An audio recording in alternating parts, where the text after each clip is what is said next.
answered my call.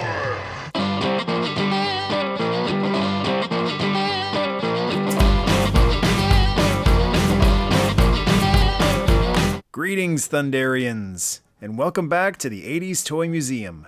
A museum just for you? No, not just for me. The tribe is always welcome here.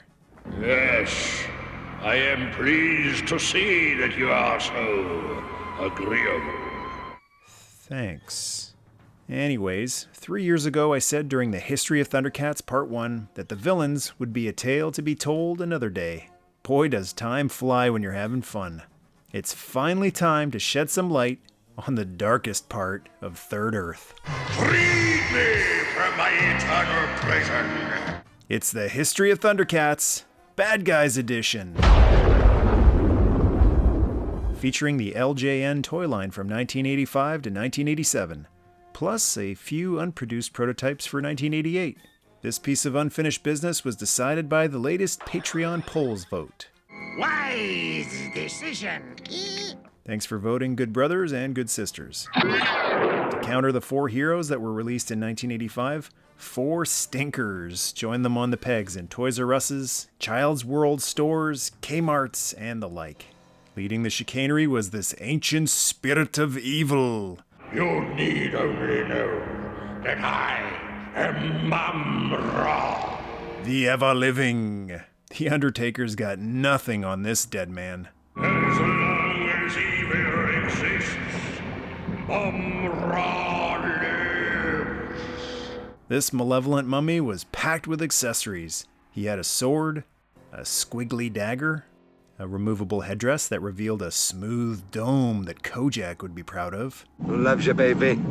You're beautiful. You dare to taunt mumm-ra? And the same style power ring included with Lion-O, only this one featured Mumm-Ra's emblem. When pressed into his back, it made Mumm-Ra's eyes light up, but not as bright as Lion-O's. You mock my power! Okay, not bad. Mumm-Ra also included an action feature. A lever on his back would give his arm a slashing action when pressed down.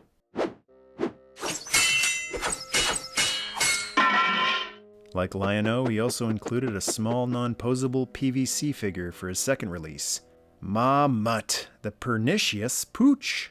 I love you too, Ma-Mutt. And also like Lion-O, there were some color variations on Mumm-Ra, both with the figure as well as his accessories.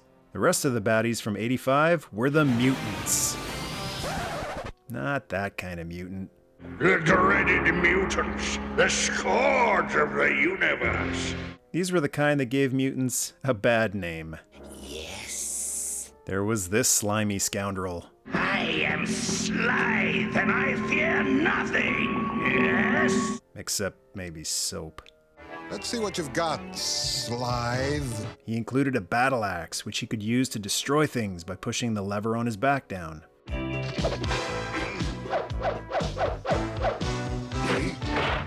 Much like some other famous toy reptiles, the turtles, different versions of Slithe featured hard or soft plastic for the head, plus the standard LJN running change on the paint job. Careful! There's a monkey right below us. The mutants got funky like a monkey, baby. Funky like a monkey, baby. With Monkeyin, the simian scoundrel. He included a removable helmet and a mace with a chain. End of the road, Thundercats. Which he could fling around with the standard battle action gimmick. Look out! Wow! Oops, sorry about that. Watch what you're doing! The chain on the mace came in both black as well as red depending on the production run. And the mutant who believes laughter is the best medicine, Jackal Man. Looks like we've got them this time. He included a club. This will slow you down. Perfect for his clubbing action. And removable shoulder armor. These 3 were perfect jobbers.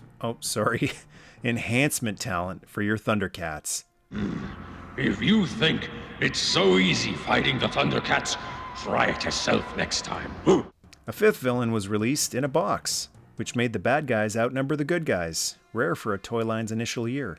Here's a picture since I don't have one. He didn't get it! No, I don't have it. They go for quite a bit these days. The Astral Moat Monster? Seriously? This thing got a toy? What do you people think you're doing? Exactly. This thing appeared for less than a minute in episode 22.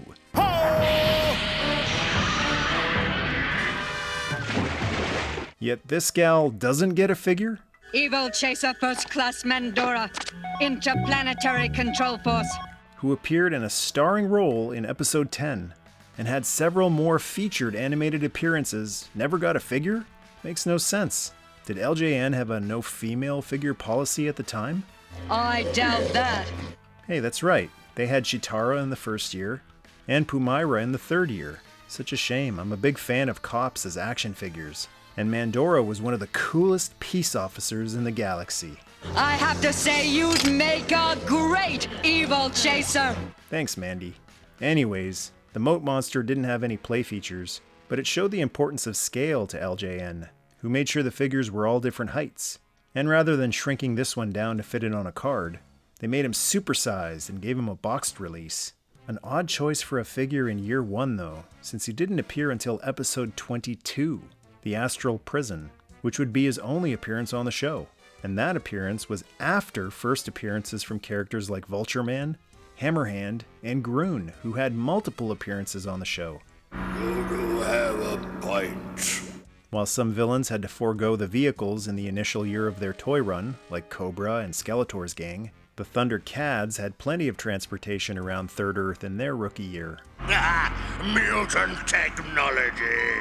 To counter the Thunder Tank, the mutants had 2 smaller vehicles for hit-and-run offensives. A sky cutter and a nosediver.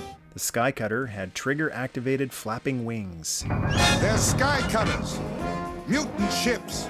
It was 2 vehicles in one, both an aerial attack craft, as well as a land vehicle thanks to the wheels that could deploy from the wings. We're being attacked below as well. A land vehicle. The other mutant mechanism was the nosediver. I wonder how this thing works. Good question, Lion-O. The front drill spun when the vehicle was pushed along the ground. It could hold 1 figure, or 2 uncomfortably. This is humiliating. And it wasn't just a land vehicle. That thing is amphibious, Panthro. The following year was another strong one for the baddies. Yes! They're going to overrun us! Man, the first 2 years of this line really seem to feature the bad guys. But you need great villains to make a great hero, right? The mutant ranks continue to grow with Vulture Man, the maniacal mechanical master. You're genius. He had the standard Battlematic action and included a staff with a claw on it. Like Slythe, he came with both a soft squishy head and a hard one. Stand to attention when you see me, underling. Says who? The magnificent Rataro. Ah yes, the other mutant released. The Captain of the Rat Star. I am in command. You hear me? Okay. He had the standard Battlematic action and a pair of daggers that sort of resembled the Sword of Omens in its shrunk form and a squiggly blade like Mumm-ra's dagger. There were also 3 versions of the dagger, 2 repaints of each other, and the third version with no creepy eye. 86 saw the first and only Who cares? Rats, so inconsiderate. As I was saying, 1986 had the first and only bad guy Thundercat released. Destroying, looting, bringing shame to the code of the Thundercats. Jaga's ancient enemy, Groon the Destroyer. Jaga's ancient enemy, Groon, the Destroyer. I just said that. This tank of a figure included 2 accessories, a mace with spikes, and a pair of brass spiked knucks. Groon! Cool to have a Groon figure to do battle with your Jaga, which didn't exist yet in 86. Another odd release choice, doing Groon before Jaga? You'd think there would have been a regular Jaga this year too, or even a Spirit of Jaga, But for some reason, these two weren't able to duel in your living room until 1987. It's him from the legends. Broom, the Destroyer. I guess people just like to point him out and say his name. Stay with us. ThunderCats will be back after this. And now, back to ThunderCats. Since the good guys had a few pint-sized releases with Snarf, the Thunder Kittens, and the Robear Burbles, Tiny little things. Oh, well. Mumm-ra's Pup got the same treatment with a single-carded, upsized version of Mammut, with posable legs and head, a chain dog collar, and flying action.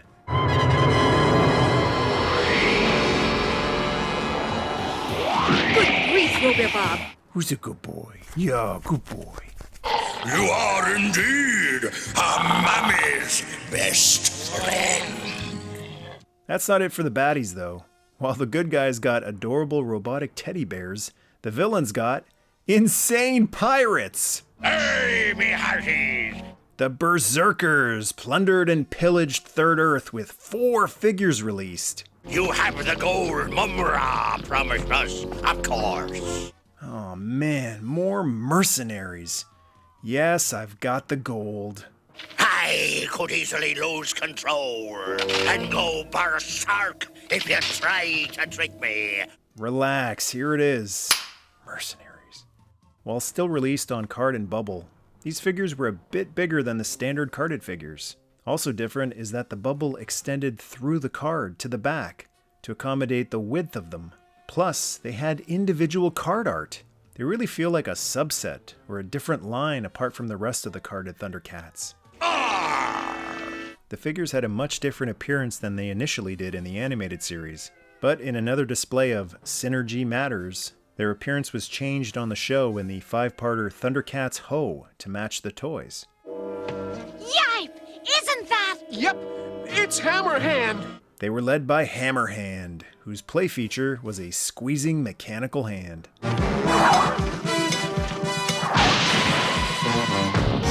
The other 3 Berserkers weren't part of Hammerhand's original crew of pirates that debuted in Episode 6, The Terror of Hammerhand, but instead with the redesigned Berserkers in ThunderCats Ho Part 1. Bring back Stockhead! Aye, aye, Hammerhand. There was Ram Bam, whose action feature was similar to the Road Ripper from Masters of the Universe. Using a ripcord, you could turn Ram Bam into a ramming, bamming roller.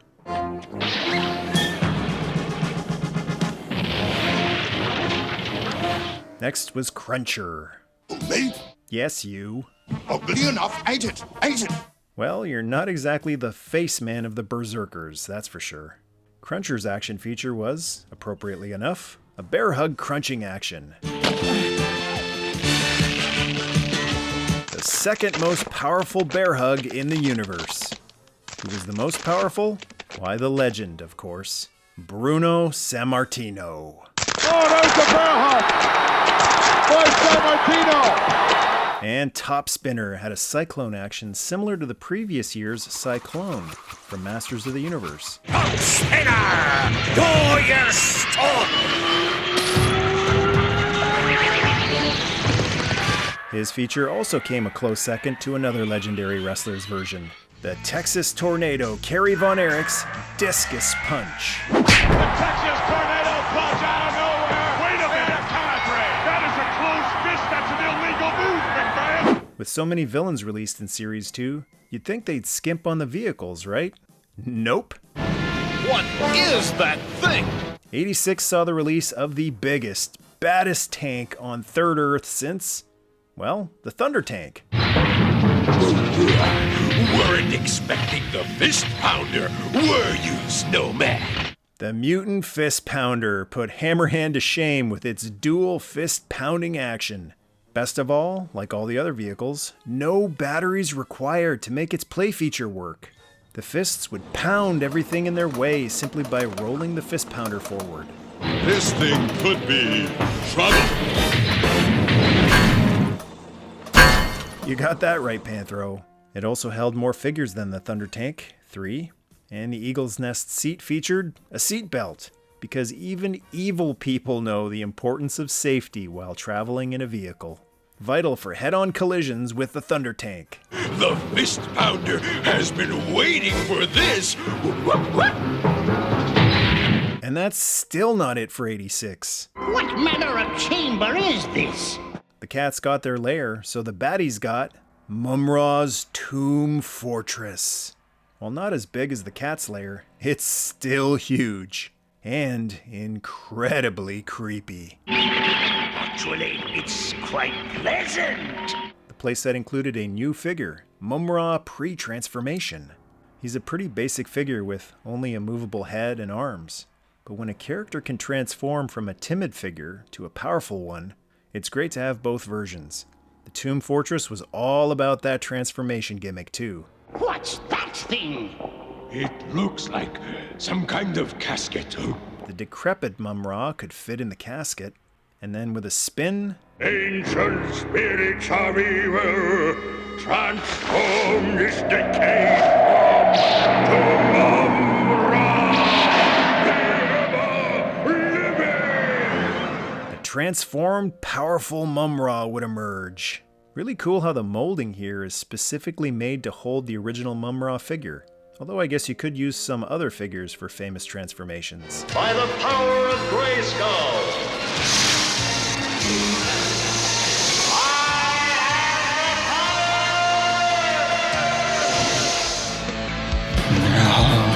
Light our darkest hour.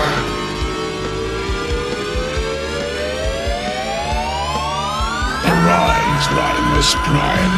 Optimus. To make it extra spooky, the giant eyes and teeth glowed in the dark.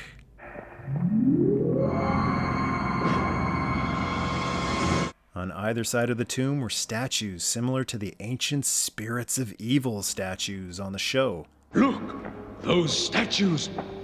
What do you think? An ancient race of mutants? And they each had their own little play feature. Hook 'em horns! Couldn't afford the Tomb Fortress but still wanted your feeble mumm-ra figure? It cannot be done. Wrong! Sending in 6 proofs of purchase and $1.25 got you a free mumm-ra figure. So you could use whatever other playset you had to transform this decayed form to mumm-ra the ever-living. What a year for the Thunder Creeps. But there was more to come. The bad guys once again outnumbered the heroes in 87's Series 3 with 7 villains compared to 4 heroes. More toys. This series featured both new characters on the show as well as characters from earlier episodes who hadn't had a figure made of them yet. Like the heroes, a fewer number of these figures were made thanks to the line winding down. So if you're hoping to add these to your Thundercats collection, it will be expensive. There was the goat! Yeah! No, not the greatest of all time. I mean an actual goat guy. No third earthling will escape the wrath of Mongor. Mongor only appeared in one episode, 19, but someone at LJN was a big enough fan to make a figure of him. Oh man, I love Third Earth. A freaking evil goat with a sinister bah. A tough villain to take seriously. Maybe this will change your mind. Well, as far as weapons go, that's pretty serious. Mongor included a giant scythe that he could attack with using his Battle-matic action. More pirates! Shiver their timbers! Shiver their timbers! Although this one wasn't associated with the Berserkers. I'm Captain Cracker of the Starfish. He included a cutlass. The mercenary, Captain Shiner, was ready for his next payday with his handy ray gun. What can I tell you? I'm a mercenary. Mercenaries. And then there's this scumbag. Safari Joe! None other! Sorry, I just can't stand people who hunt animals for sport. Safari Joe does it again! Shut your mouth, you wretched buttwort. Almost no humans left in the galaxy, but this walking underwear stain survived. Take that back! Shut up. This piece of trash came with a cannon. That's why I'm the best big game hunter in the galaxy. One of these days, you're gonna tick off the wrong beast, you snollygoster. Be nice, or I'll make your tiger friend into a rug. Hey, Safari Joe, I'd like you to meet a few of my furry friends. Pity the beasts. Pity 'em when Safari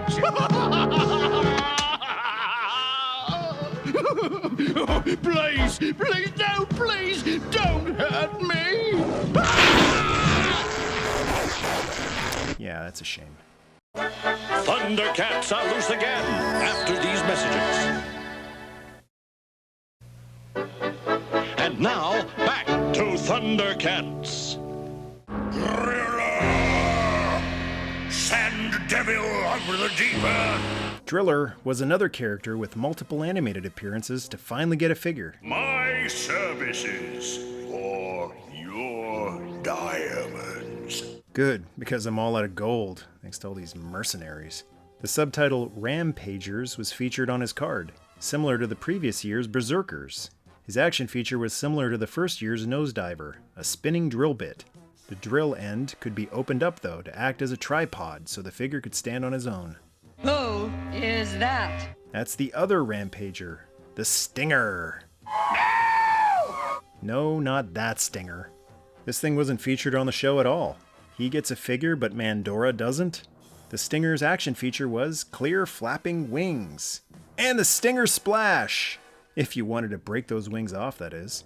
Another boxed monster was released with the Tongosaurus. A giant monster that was almost as big as the Thunder Tank. The box art was especially disgusting. It featured Tongosaurus eating a piece of crap.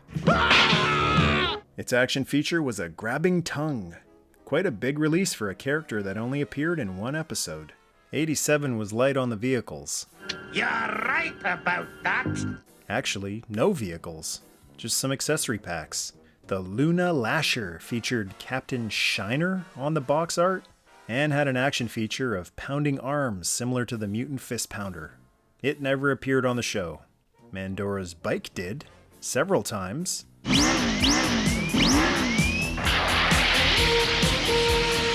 But this gets a toy. It was available either on its own or with a slightly modified reissue of the original mumm-ra figure. This one had his action feature removed, so no lever on his back so that he could fit. And he also didn't have light-up eyes. Hey, you know who would have been an even better figure to include with this thing?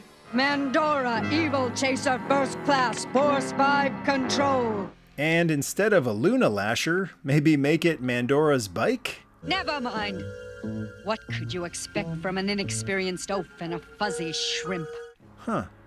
I never knew that's who was running LJN at the time. Okay, I'll drop the whole Mandora thing and move on. And finally, 4 different colors for the battery-operated laser sabers were released, which could interact with each other, or the laser gimmick of the Cat Slayer. They featured exploding sounds. Man, the late 80s were all about those laser toys. Even though either hero or villain could wear these packs, Captain Shiner is, again, featured on the card art for some reason. That was it for the produced toys, but pictures of prototypes for Series 4 show another year for the bad guys. 2 new Berserkers would have been released, bringing their faction up to 6 members. Cannon Blaster with man-firing action. I wonder if he had to shout, "Fire me, boy!" to activate his feature. Fire me, boy! And Quick Jaws with jaw-snapping action. Neither of these new Berserkers ever appeared on the show. You know who did, though, and never got a figure? Claudus, Lion-O's father. You like bubbles? One figure that did have an animated appearance that was supposed to have a figure in '88 was the third Rampager. I am the man, Bubbler! Which looks like it was supposed to blow bubbles. Lizard was another new character set for '88, which was a rework of the Boulette prototype from LJN's Advanced Dungeons & Dragons line in '84. Like the Astral Moat Monster, it didn't appear to have a play feature. That little snarf just doesn't stand a chance against my eyes. And a Lunatac was planned, probably the first of a few. Red Eye, with disc shooting action. The disc shooters of the late 80s emerge.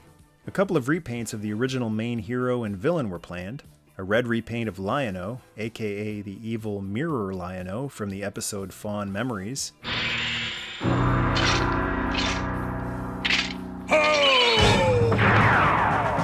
And purple mumm-ra, who came with purple accessories instead of red.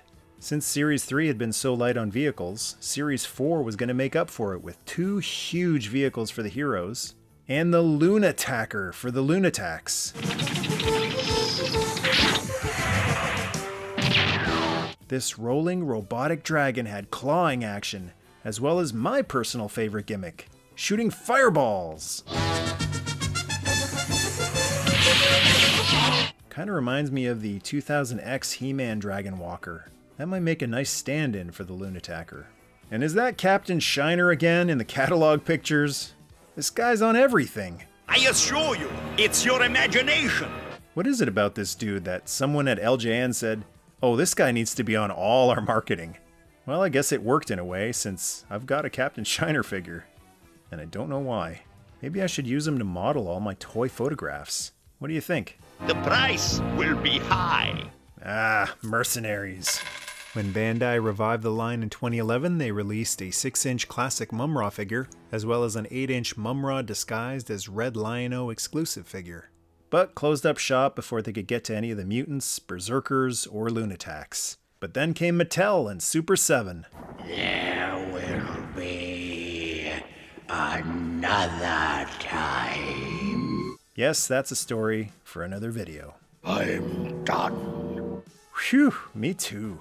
That's the history of Thundercats, the Bad Guys edition. Is this the end of mumm-ra? For now, until the awesome Thundercats 2011 reboot. Thanks so much to everyone who checked out the original Good Guys edition, and thanks for waiting so patiently for this one. Thanks to the Thundrillium that keeps this channel powered, the Patreon tribe. And thank you to the channel joiners. One of the custom emojis that only channel members have access to is the Thundercats logo. So if you're leaving a comment, hit the little smiley guy underneath and flash the Thundercats symbol to show your Thunder pride. And thank you to ThunderCats Wiki for their comprehensive archives of Thundera and Third Earth history and images. If you're a Thundercats fan, you'll definitely want to check out their site at thundercats.fandom.com. To join the tribe, hit subscribe and claw the bell for new video intel. Nerdmaste. Nerdmaste. Nerdmaste! Ho!